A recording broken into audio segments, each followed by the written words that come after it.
Hôm nay, chúng ta sẽ dỡ bỏ ngọn tháp.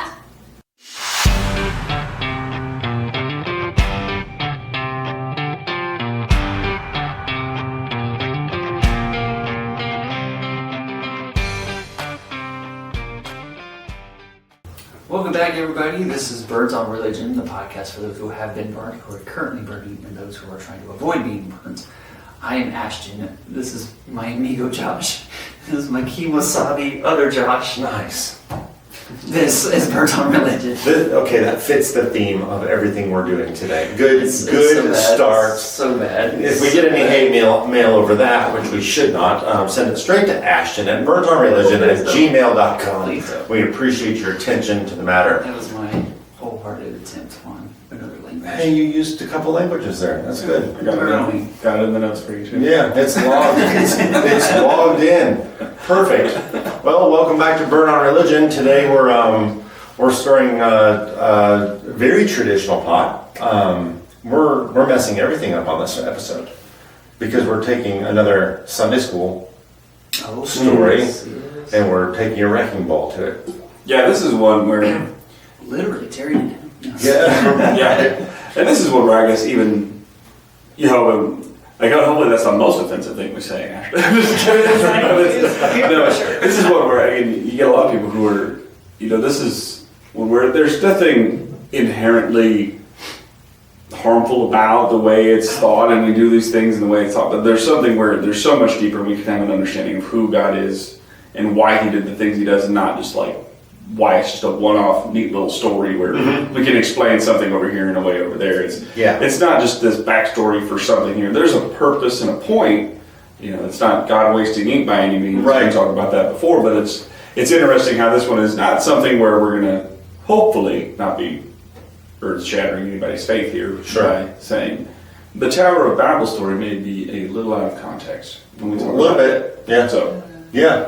And I always thought the Tower of Babel, growing up, I thought the Tower of Babel was God just having a good time. God was having a lot of fun because the language of the people, I was using the King James Version when I was a kid. And the language is the people say, go to, let us make mortar, go to, let us make brick. And then you see God's side of the story and he says, go to, let us confound their languages. So he's even using their terminology. I'm like, okay, he's having a lot of fun. That's what he's doing. And for some reason, that just seemed to be the point of the story, kind of, that God was having a good time. He's having a good time. Which, by the way, was a very entertaining story. Oh, and that's the thing, definitely. God has a sense of humor. Sure. You can pick that up all throughout Scripture. Right, they come up with that one. Yeah. He was having a good time with that one. I mean, the fact that the whole world had one language at the time. Nobody's getting their translator out for that one. By the way, the beginning of this episode, what we said, actually it was a woman's voice, it wasn't any of us, but we translated it. What we said is today. We can't speak Vietnamese. We cannot, and that was Vietnamese. It was today we're tearing down the tower. You probably knew that because you already speak Vietnamese, but we don't. Yeah. So we had to use not in the repertoire. We had to use our phones to produce that little effect. So there was only one language at the time. The whole world they didn't need translators or anything like that. But then God, the way I understood it is God was having a good time and he decided to get the world languages out there. And I think that's the thing to kind of start with. I think to have the basic understanding for those who either don't know the story or have already have a grasp on where we're going with this. Good for you, but there's a story that's taught traditionally, and there's this way it's kind of thought. So the Tower of Babel takes place after the flood, and so there's parts that play into it, and we'll talk more about that as we get to the episode. But you have mankind all come together, they all speak one language, because after the flood, not many people left, so we have to try to... What many people we're going to have a pretty centralized location for our population. And so with all this, what they're going to do is they're like, all right, what we're going to do? We're going to build a building, and it's going to go all the way up to heaven. We're going to build it. We're giving the traditional explanation. Absolutely. Yeah. We got to tell the story. For those who don't know what we're talking about, when we talk about certain out of context aspects of it or the jokes, we just lay it out. This is the story that's taught traditionally, or what we heard growing up, or how it's kind of understood. And it gives a backstory, and we'll talk about that at the end of this little run through. But so we're going to build this tower all the way up to heaven, and we're going to do all these things, and then for the Sunday school teacher that I always had, it's always, this could deal with pride and needed to get up to heaven and be in the boat of God and all these things. And so there's always the pride of mankind. Pride comes before the fall, and God can't let them do these certain things. And there's a lesson in there, but that's neither here nor there. Right. So that's the idea, is that we're going to build this tower all the way to heaven. So we're going to surprise working God together, and we're going to build all this stuff up. And God is like, bad humans, don't do that. Right. And so he goes down there, and what he does is that he just mixes up their languages in the middle of the night just to get them. So they wake up one morning, and they're walking in with their lunch boxes and their cup of coffee, and he goes to say, morning, Joe, as they're both getting ready to lay some brick, and the other one, says something, and he has no idea what he just said. Right. And then after that, no projects can work together. They can't communicate. And so then you're just trying to find all the people that you can actually understand and you know what they're saying, and then they kind of like fractured off, split off. So it gave, backstory for this is why the world, and when you're teaching it in that Sunday school type setting, this is why we have different languages, and this is why everybody's off into the different spots, and the world split up the way that it is, and we have all this, and then there's more into that, and whatever you want to get into. But that's kind of the traditional Sunday school teaching. Like I got that, I'm sure you got the same. And we got the idea that they were going up to heaven. They wanted to get to heaven to take over God. Usurp His authority. Like they're gonna, and in my little tiny kindergarten mind, when I was listening to them, like, wow. So once they get there, what are they going to do?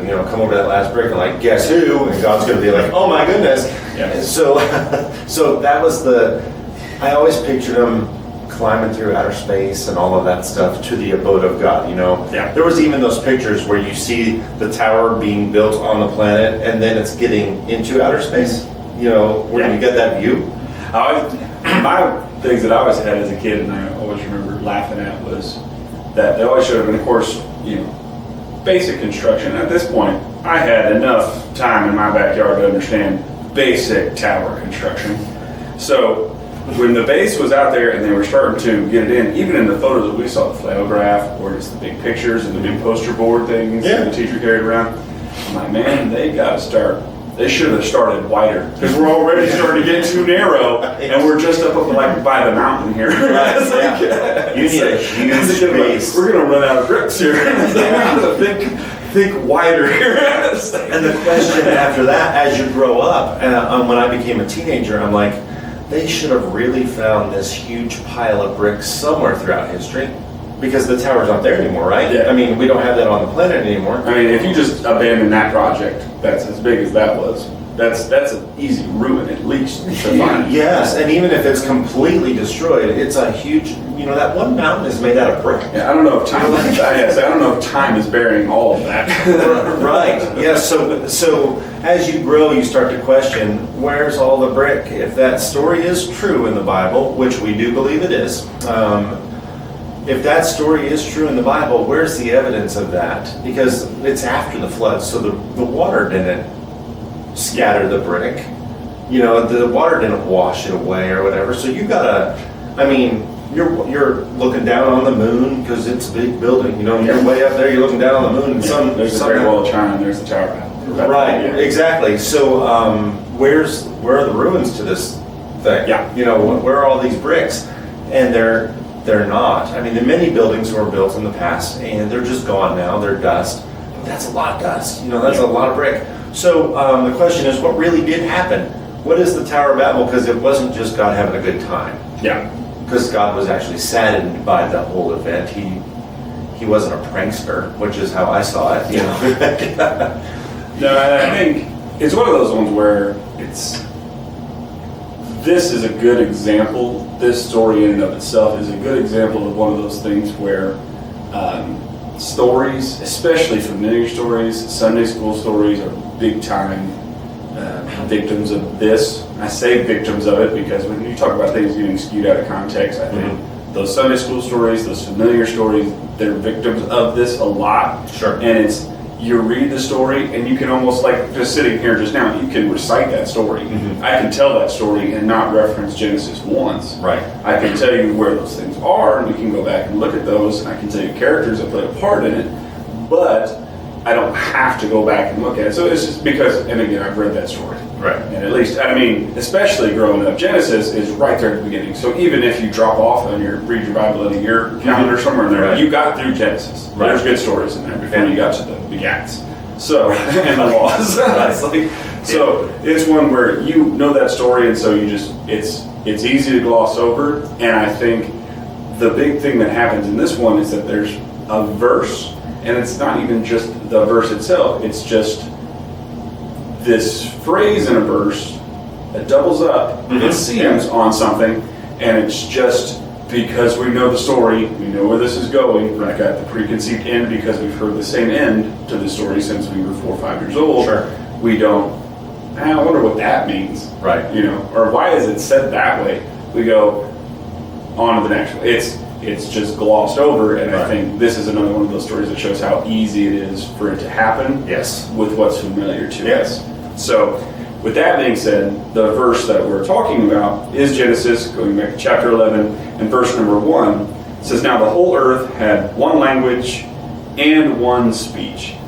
And so that's kind of our funky mix up, because you think that's almost saying the same thing. They're synonyms. Yeah, why? Yeah. That's, we don't need to say two things, you know, we don't need to say that both. But we just, like we said, God doesn't waste ink, he's not just a prank, he's not just messing things around. Right. So why does he say this? But because this is, you know, the start of the story, we just, we got to get the story started, so we just move past it, and we don't take the time to give this its proper due, because this right here sets the whole context for the whole story. Right. Verse 11, verse 1 tells us the problem. And the problem is the whole world had one language and one speech. Yeah. There's your problem. But that doesn't seem to be a problem for most people, because as you said, they just gloss over. They're just, just keep reading because the fun stuff's coming.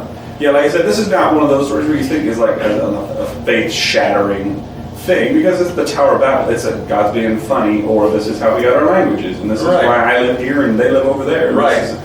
But there's something where you still understand that, okay, one, God isn't wasting. He has purpose for everything, and then he doesn't do things just to do them. There is a purpose behind everything. So even if it is this earth-shattering thing, just glossing over this first verse, just treating the story as same old, we lose just that aspect of the character of God and who he is, because it's in every part of Scripture. It's in everything.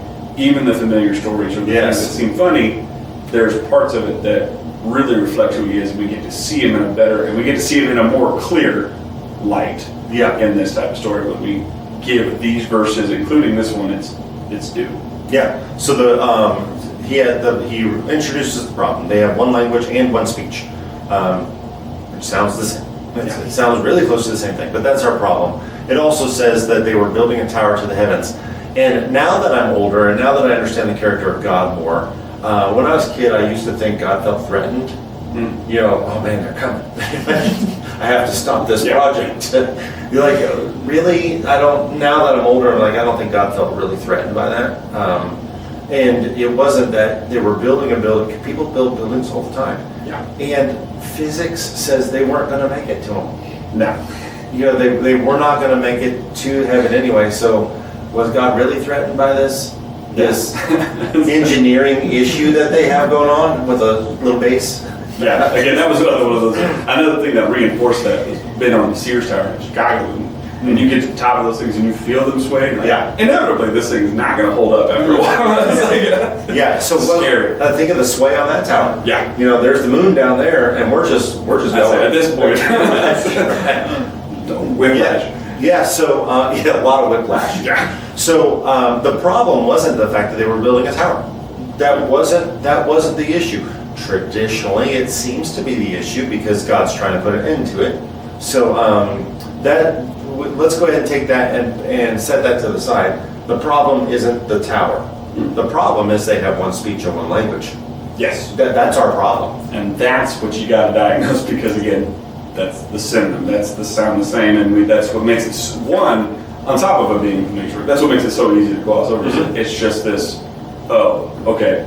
Everybody spoke the same. Everybody did the same. And it's the reinforcement. It's almost it could be because I've heard that before too, where it's this understanding of it's just reinforcing a statement or something like that. It's like, no, there's something here, and you got to get into, oddly enough, language. Yep. to Right. to have an understanding of it, and that's where having those is the problem. So we can actually start to separate them apart when we have the same language, and that one is clear cut, black and white. We know what that is. Speak the They same all language. speak the same language. Yeah. But speech, Yeah. and that's the one where it's a little different. Yes. Because the word speech there actually means like a spoken cause, or they had like a matter, an agenda, they had a task. So they had this unifying, not only did they have one speech where they all spoke the same language, they had one unifying agenda. They had Right. one cause that unified them together, Right. and that in and of itself was the problem. That's the problem. The one language wasn't a problem because Adam and Eve spoke the same language.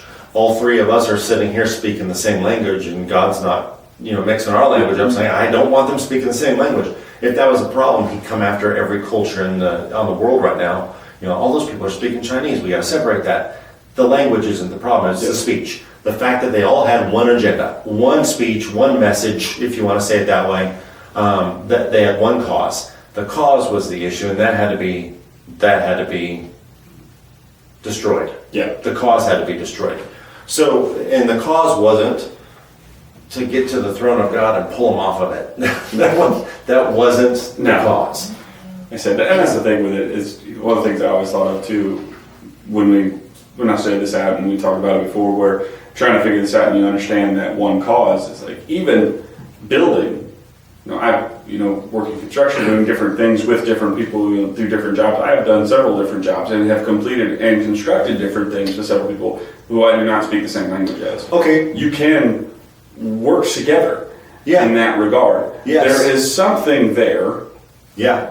to the building that they can still do, but there's something that obviously splitting their language has got to be for something else, and you can Right. see it in that cause. Yeah. That's why we're here. So it's definitely not the building, like you said. We're going after this cause. This is our problem. Right. Let's get Just because we speak different languages doesn't mean that we forgot how to build it. Apparently, they're doing great. Yeah. Building this building. So now they speak different languages, but all their knowledge isn't gone.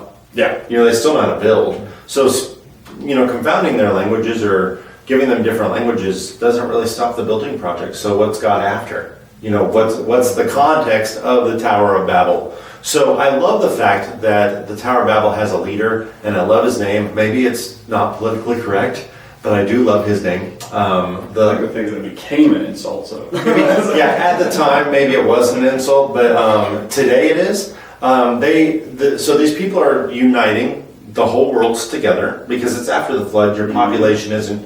You got to build that back up because you only had 8 people on the ark. So now we're Noah's grandson. Is that what it is? Was it grandson or great grandson? I'm trying to remember. Noah's great-grandson, yes, Noah's great-grandson. So you're not too far out from the 8 people on the ark. So you got the world population, which would be rather small, but they're all in one spot, and they're deciding to build this thing. And Noah's great-grandson, his name is Nimrod, which I just love that. A lot of funnies in this story. Yes, the guy's name is Nimrod, which I read that, I'm like, that fits. that really works. But now, of course, the insult is, you call people that based on what he did. It was a foolish thing he was doing. But he was a mighty leader. World's population has gathered around him. And he was a man who lived to defy the one true God. That was who he was. Josephus, the historian, said that he hated God because of the flood. So this historian has put into history that the reason Nimrod was so mad is because of the flood. God destroyed mankind because of the wickedness they sought to do wickedly or wicked continuously, is what the Bible says. So Nimrod is mad at God, and he decides to get the world together under this one agenda. So he's now leading people away from God. So now you've got the funny attribute of everybody's now speaking different languages, which would be entertaining in itself. But they're all being led by this guy named Nimrod. I'm loving the story even more. And so that's we have him, and now we have this guy he's almost leading to defy God, and so he's going to defy. He's trying to take him out, and so this is where we have a problem. So now we have this unifying task, and that task in and of itself is not a good task. Right. So we have to get into it. So back to Genesis, we see where God starts to take matters into his own hands and takes this and understands, okay, something's got to be done here for the betterment of mankind. Yes. Again, not to punish, not to be harsh, but this is something's got to be done here for the betterment of mankind. But this can't happen. So Yeah, he does things out of love, not out of entertainment. so Genesis chapter 11, verse number 3. Then they said one to another, "Come, let us make bricks and bake them thoroughly." That they had brick for stone and they had asphalt for mortar. And they said, "Come, let us build ourselves a city and a tower whose top is in the heavens. Let us make a name for ourselves, lest we be scattered abroad over the face of the whole earth." Yes. Again, not a problem with the building. There's just, even in that message that you can read in that verse, there's a problem in just that mindset. Right. And even the word heavens here, if you look up the word heavens, it's talking about the first heaven. There's 3 heavens mentioned in the Bible. There's the first heaven where the birds fly, the second, which would be outer space, and the third refers to the abode of God. When it says heavens here, we're talking about where the birds fly. So let us build a tower into the heavens. There goes the taking over the throne of God part of the story. Yeah. Since we're only making it up to where the birds fly. Here's the crazy thing about this so far to me is the flood didn't happen that long ago. Right. I mean, I know people had different ages and stuff. Let's just say even 200 years. Sure. Yeah. And now you're angry, and now you have stories and clear evidence of this massive flood. Yes. What God did, and now you're upset, and now you want to get back at God by The guy that caused the flood. Yes. Yeah. Why? What would possess you to? I'm sure you could travel a day's journey and see evidence of the flood that destroyed the Right. earth, and now you want to build a little tower to get back at this guy? Yeah, it doesn't seem like there's a lot of logic. Yeah, That's that's something I picked up. that huge source of power made me mad, so I'm going after it. Doesn't seem like a good idea. Yeah, that's a good point. That is a good point. And that's why his name is Nimrod. Deserved. Right. I didn't think a lot of these things through. So, Right. but like you said, that with just, okay, we can get rid of that. We're not going to the abode of God. We're dealing with this. Yep. You can understand why he's not even threatened by them. He's not threatened by them. God has in no way is he worried about them getting up to the abode. No. He's not but scared. he did have to stop them. Right. So, and again, like I said, it's not the problem with the building. Nope. It's the problem with that mindset. It's the problem with that speech. It's the problem with that thought of, let's make a name for ourselves. We are going to build this city, this tower, this whole setup to us, Right. for us. Make a name for ourselves. Because we don't, actually, not you, it's us. It's just this rejection Yes. of God, and it's the acceptance of ourselves, and it's Yeah. tough. That's something, again, God through his love is like, okay, can't let that abide. Something's got to be done. And so what's even more interesting, and this was an interesting thing that we talked about when we broke down this back when, it's this, the word tower in the Hebrew word for migdal, which actually means like a pulpit or a platform. So when you're discussing the tower, it could even mean something where a message is spread, and the same word is actually used in the book of Nehemiah, in Nehemiah chapter 8, verse number 4. It says, "And Ezra the scribe stood upon a pulpit of wood, which they had made for the purpose." Right. And it continues on, but it's just this place where your message is proclaimed. It's a place where you can learn. It's a place where that message is spread and carried out and is reinforced. And so there is, again, you can see the issue where, okay, yeah, this is not a good place. Right. Construction-wise, if we're going just with the building, yeah, it's not a good place because of the root of the issue, because of a deeper problem. We have a problem with what will be proclaimed, what will be taught from this tower, this pulpit, this platform. Right, so it's a place of teaching. It's not, it ruins the flannel graph board, like in major ways. you know, my memories of the flannel graph board as a kid. Yeah. You got this long, slender tower with no big base, Yeah. but a long, slender tower. Follows It's past the stars, you know, going up.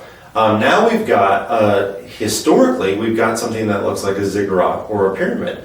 All it is a place of teaching. That's all it is. Remember, it's one language and one agenda. So what they're trying to build is their agenda. They're trying to mass produce their belief system, which is not God. Remember, Nimrod is mad at God. Yeah. He wants to defy God. So that's what they're trying to produce. And God sees that this is what's going on. They want to build this tower, this place of teaching, this place of education. And they're all of one language, and that's their agenda right there. So God wants to destroy that purpose. Yeah. That's what he's going after. And they said we want to make a name for ourselves. Well, what about God's name? You know, that's a good name. Like, no, we'd like our own name. We'd like it's that pride issue that you were mentioning earlier. Yeah. That's the problem here. God's watching it like, yeah, I've got to stop this. Yeah. Yeah, it's always one that's interesting too, is that when you can get aspects and you can get maybe the crux of the story right, in sentence, well, even traditionally, but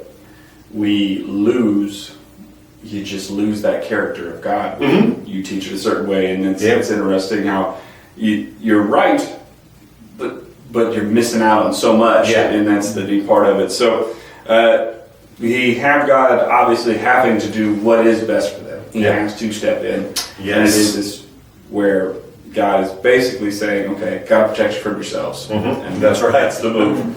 So Following Nimrod. we have to go back to Genesis. So chapter 11, verse number 5. But the Lord came down to see the city and the tower which the sons of men had built. And the Lord said, indeed, the people are one, and they all have one language, and this is what they begin to do. Now nothing that they purpose to do will be withheld from them. Come, let us go down and there confuse their language, that they may not understand one another's speech. Right.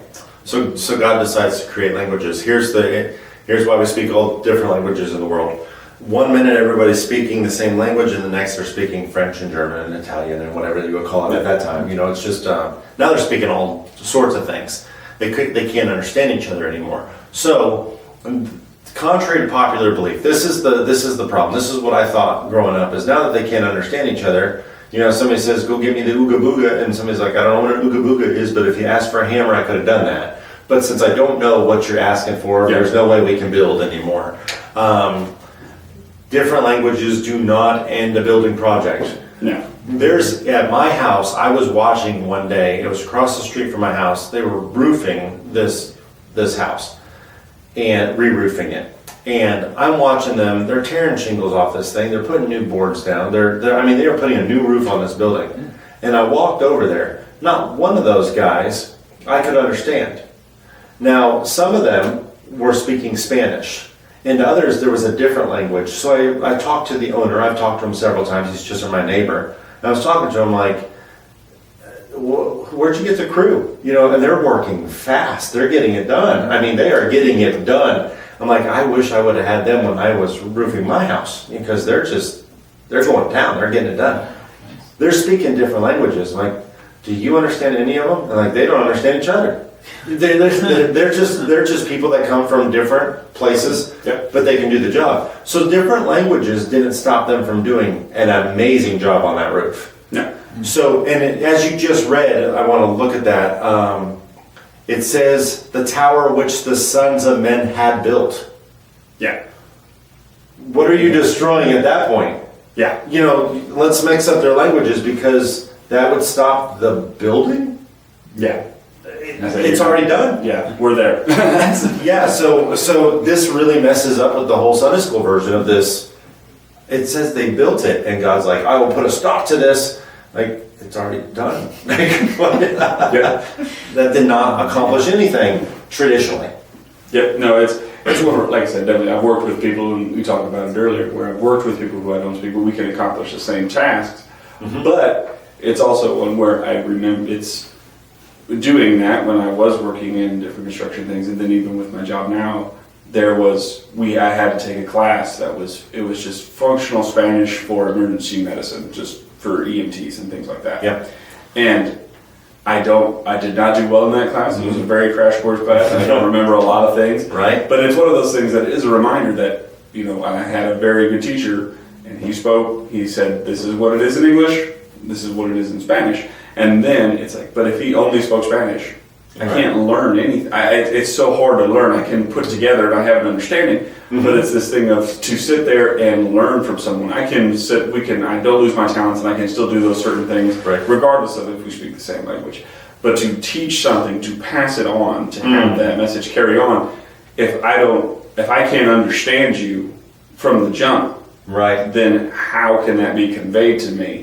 Because I can sit there and watch and learn, but if there's a mindset, if there's let's do this for ourselves, if there's a thought behind these things that can't be conveyed anymore, besides through action, then everybody's just, who do you follow and who do you follow? Am I following you? Are you learning? Are you a teacher? But it's I don't know. You can't tell me.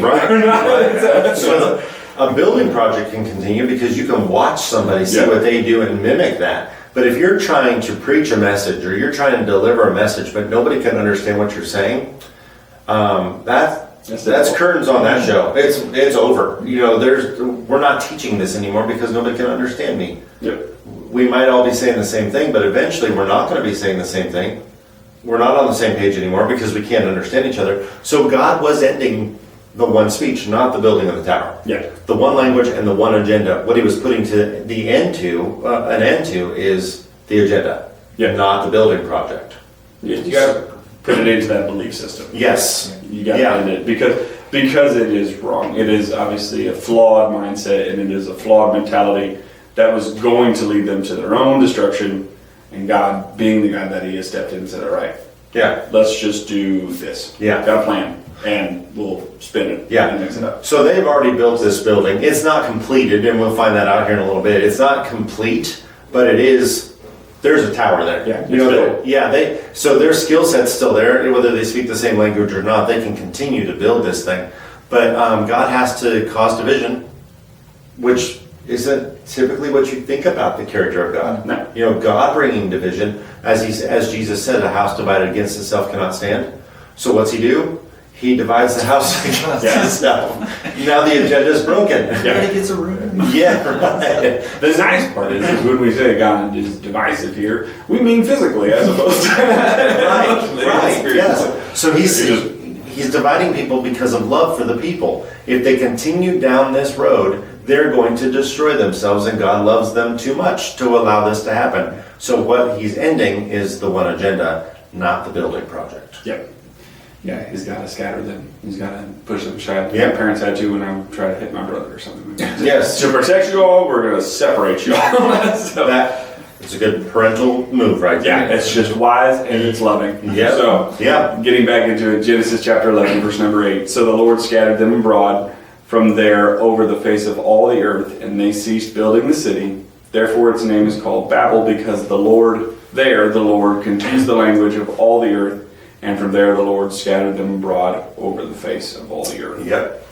So that is that toxic message, like you said, going to mankind. That's where it was. That's where it was generating from. So God's like, let's just get away from here. Yeah. Everybody out. Everybody out. Yeah. Now, there are several religions across the world even today. I mean, that's what this podcast. We're dealing with that. People are burnt on religion all the time, but it's not that one agenda that they had at the Tower of Babel. God did stop that. That was over. You can't speak the same language. You can't share the same message. Yes. It's just over. People needed to know about God, and God knew He was the best thing for them. So He did what He did. And now I have a hard time ordering Mexican sometimes because I'm sitting there and all the waiters and stuff, they speak Mexican. And I just point to the picture on the menu like, that looks good. Yeah. Right. So we're dealing with that. But it did stop the problem. It did. It took care of the whole issue. Yep. I say this is Crazy. it's one where you can see, and there's parts of it that, and that's another one of those ones. It's always true. It's interesting. I always thought that was neat. It's like, it's just this explanation for different people groups and different backgrounds and different languages explained in Scripture, and that's always a neat thing. Just to have kind of history, context outside, the context of, spiritual matters and everything, but it's also kind of neat to have just that context in the real world. And that's what makes it always a good Sunday school story. You're like, oh, that's cool. That's like, and it makes a lot of sense. And that's the thing, is that we can also see that the right agenda come into place later when we have God again coming back, and we can understand, even with the different languages, this can all come back in line. Something we've talked about rather recently, actually, but it all starts to come back into line. So we have this where these groups can all be brought back together, but now we have a unifying message, and it's the right one. The right speech. Now we can all actually understand the same speech together, and I'll allow it this time because this one is, again, out of love, for your benefit. But before we get into explaining how God uses this story and brings it back together, I love how God does this in Scripture, where you see this Old Testament story happening, you're like, wow, that's horrible. And then when you turn to the New Testament, you almost see God playing on that. And, like what the law cannot fulfill, Christ fulfilled. What we were not able to do, what the first Adam wasn't able to do. Be perfectly obedient. God takes that same story. He calls himself the second Adam. And he actually does what the first Adam couldn't do. So you see the opposite side of that same picture. In the New Testament. And God uses that same picture. I love how he uses the Tower of Babel picture, the Old Testament picture. And then when you see it in the New Testament, you look at it later, like we're about to introduce here, you see what God does, and you're like, oh, that's beautiful. Man, God must have known about that story in the Old Testament. He knows his history. He knows his history. And that's in reference to, and we talked about it a couple episodes ago when we did the tongues episode, but it's when we're coming back to the day of Pentecost, and so you have Jesus' disciples, and they're going out and they're preaching Jesus Christ. They're preaching the message. They're preaching that right agenda, that right mindset, that unifying one speech. But this one is for the betterment. This is to save mankind. This is the one that will deliver them actually to the abode of God. Right. One day. This is where you will actually get you there. Right. And this is the right one. But in this time, you have everybody there who doesn't speak the same language. You have a bunch of different representations there in terms of language and people groups and all those type of things. But instead of just now being blocked out by the fact that, okay, I can't teach it, that speech doesn't carry on, this mindset, this agenda, this one thought doesn't carry on, God aligns it back up and say, okay, now it's for the good of you, everybody come back together for this one. Let's fix that problem. And so we go to the book of Acts, chapter 2, verse number 4. And they were all filled with the Holy Spirit and began to speak with other tongues as the Spirit gave them utterance. And there were dwelling in Jerusalem Jews, devout men from every nation under heaven. And when this sound occurred, the multitude came together and were confused because everyone heard them speak in his own language. Unity. It all comes back together. And God's not presenting a new language here. That's not, to go back, reference the episode on tongues that we did. It's not a new language because it says everyone heard them speak in his own language. So that division that happened in the Tower of Babel, the day of Pentecost, God says, okay, that's the right agenda, that's the right speech, what the apostles are putting out there. So let me go ahead and remove this barrier, this language barrier. Let's move that out of the way. And now everybody's hearing the right agenda, the right speech, the right message, and they're hearing it in their own language because we all have different languages, by that time. So it's amazing that God did perform the Tower of Babel confusion. He did cause that. And then once mankind got to the point where we could say, okay, that's the answer right there, which is Jesus Christ, God lifts that story and that's how it's supposed to work, guys. That's how it's supposed to work. So it's kind of cool to see the Old Testament Tower of Babel story plugged into Acts. It's really awesome to see what God does there. It's always a neat reference for you take it, and again, so the story that you get traditionally, at least the one I remember, the message, the theme, whatever you want to say, is right. Taking down the pride of man is not a good thing. But there's that one part, that back half, where they're building this tower to get to heaven, to get to the abode of God, and do all these things because of their pride. And so God's like, not happening. Right. Splits them up, does all this, and then gives us the neat historical backstory and context for our world. But when we lose that one speech and the one language, when we miss out on that, and then again taking it and plugging it into Acts, okay, yeah, you can still see that we have pride in mankind, and that's what's got to be dealt with, and making it for ourselves and doing all these things. And so that's what causes the scattering, because that part of the story that we think is ridiculous is what God wanted. And so he fixes it later, because no, I want you in the abode of God. Right. So I'm going to fix your languages here, Right. because no, you should be up here. I want you up here one day, Yeah. and I'll bring it back together. That's right. But we're not doing that. We're not talking about the right thing here. We're not Yeah. here yet. We don't have the right speech. We don't have the right message. So when we bring it back to one, which is to get to the abode of God, That's right. then we'll line everybody back up, Right. and we're all back into Yeah. alignment. And that's the neat thing I always thought about it, Yeah. is that for the Sunday school story, what's trying, what I always thought, pride and all that thing, but what was always trying to get there, like, and that was a no-no by God. It's like, no, that's what he wanted the whole He time. wanted something, wasn't it? It's Yeah. just we had a hiccup out the gate here. So Yeah. it's like, but when we were in line, it was like, no, you can, I want you here. It's Right. like, but we have to make sure that it's the right message that we're lined up on. The problem was in the Old Testament, they were following a guy named Nimrod. Yeah. And in the New Testament, they're following a guy named Jesus. Yeah. And Jesus is the only way to the Father. No man can come to the Father except through me. You know, that Jesus said that. So now you've got a leader that you can follow, which is Jesus. Nimrod is just, by the way, just for anybody listening, if you ever meet a guy named Nimrod, don't follow that guy. Yeah. That's not a good reputation right there. But so they go from the Nimrod leader to Jesus being their leader.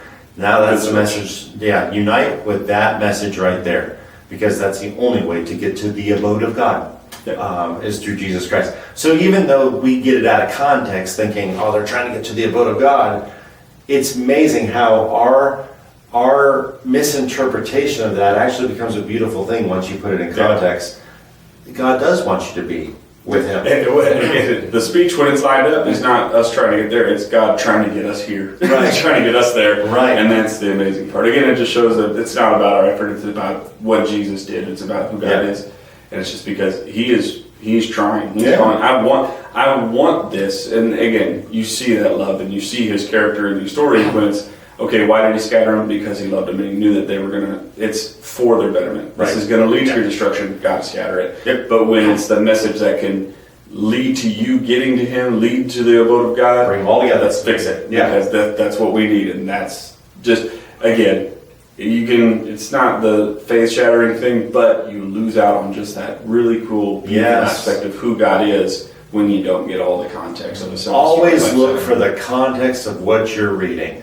Don't just take a verse and build a sermon or something on one verse. Unless you know the context of that verse, go ahead and preach that. But a lot of times what we do is we pick these little verses out and say, oh, that's a good verse for what I want to say. But is that what the verse says? You know, that you've got to find out, is that what the verse says? Is that the context of that passage? Otherwise, don't use that. So when you look at these Sunday school stories, as we call them, Jonah was one that we refer to as a Sunday school story. When you look at these things, maybe it's good to check back on those things you grew up with, and like, I wonder if that's what that was. Yep. Because now that we're older, we think, how does messing up the language stop a building? Because it's happening all the time. Like I said, across the street from my house, it was happening just fine.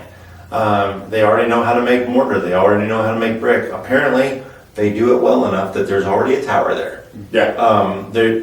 He didn't take their knowledge away. He confused their language. Now that you're older, you put all these things back together, you go, okay, there's got to be a deeper message there. What was God actually doing? He was actually bringing people to him. Yep. And that's a beautiful interpretation or message of the Tower of Babel, is that God was actually doing it because of his love, not because he had a fun idea. Yeah. Not only the beautiful one, it's the right one. That's right. That's right. Yep. So, and that's awesome. But I want to thank y'all for being with us this week. We'll see you next time. See you next week.